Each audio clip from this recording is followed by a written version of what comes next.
This is a bread killer. Don't cook this unless you have enough bread. You ready? So, we're braising some short ribs with balsamic vinegar. Sweet, sour, and off the bone tender. And we start by browning the beef. So, hot pan, any neutral high smoke point oil. In this case, we're using vegetable oil. And be generous with the oil because we're going to skim off most of the fat later. Once your oil is shimmering, we add our short ribs. This is the sound you want to hear. And we season generously with salt and pepper.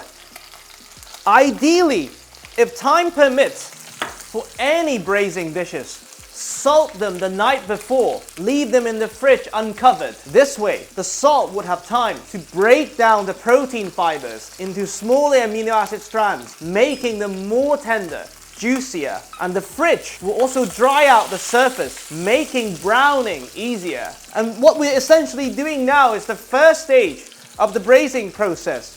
We are, through heat, browning the meat, causing the Maillard reaction. That's what's going to make the meat taste meaty. Without this step, this will taste like boiled meat. So take your time. Now, if your pan was sufficiently hot before you added the oil, they shouldn't stick. But if they do stick to the pan, don't worry. Give it time to brown. And once it's properly browned, they will release themselves. Now, we check on the beef. Beautiful. Golden brown. Look at that. Look at this. Don't forget to season the other side. Now, once we start to brown the second side, one optional ingredient, ginger. For me, when they are braised, not raw, they are a marriage made in heaven with not just balsamic vinegar, but any dark vinegar. And trust me, the heat will evaporate its spiciness. So the end product will not be spicy, but it would balance the vinegar extremely well. So chunky ginger slices, they go in, and we brown the other side. Now, once these beauty are golden brown on both sides, we have the optional step of skimming off the excess fat. And it has rendered out quite a bit of fat. By the way, today we're using short ribs, but this recipe works for any braising joints. Pork, lamb, multiple beef cuts. So use this as a guidance and choose the joint you like to eat. So we added more than enough oil to help them brown evenly in the beginning. So a proper bowl. Bearing in mind, they have more fat to release. So now, we add the other star of the show, our balsamic vinegar. And we want to add a very decent amount, enough to cover most of the beef.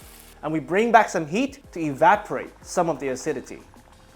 Now, let's talk about the choice of balsamic vinegar. On one hand of the spectrum, you have the traditional balsamic vinegar, which are made from 100% grape must and aged for at least 12 years. They're already syrupy, already complex, and definitely balanced. It would be a crime to cook with them. On the other hand of the spectrum, you have the commercial balsamic vinegar, which is made from a mixture of grape musts and wine vinegar. They're aged for a much shorter period, and they're thinner and less complex. But that's what we're here for. We're now evaporating the excess acidity from the wine vinegar and to some extent from the balsamic itself, concentrating its flavors and sweetness, thickening it, emulsifying everything with the beef, with the ginger. In 2 to 3 hours, we'll end up with a very well balanced, thick, glossy glaze that is not dissimilar to the real deal, but at a much lower cost, and also yielding some extremely tasty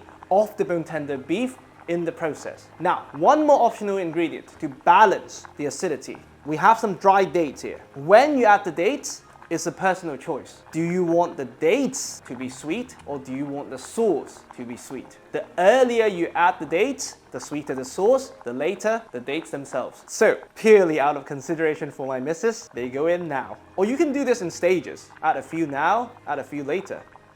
Now, no matter where you choose to cook this, oven, stovetop, the one thing I ask is that for the first 20 minutes, leave the lid off. Give the vinegar a bit more time to evaporate, to concentrate. Top it up with water if necessary, and then lid on 3 hours. Or without the lid, into the oven, 150 uncovered, 3 hours. The oven method would yield a darker, more concentrated, meaty flavor, while the stovetop will give you a cleaner flavor. So it's up to you.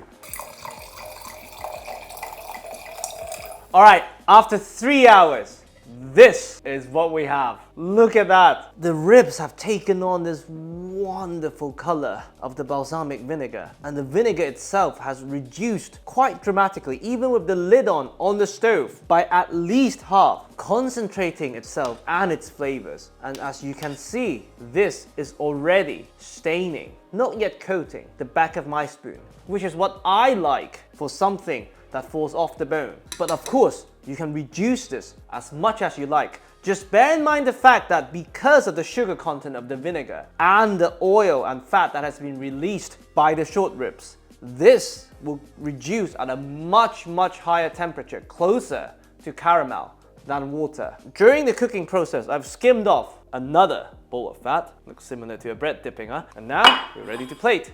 Just a tiny bit of salad leaves for balance and for color. This is a very rich dish after all. Perfect. Look at that. Oh yes. I mean, look at how sticky it has become. The wonderful date, ginger, crazy good. This is insane, honestly. And now a wonderful balsamic jus. Look at that.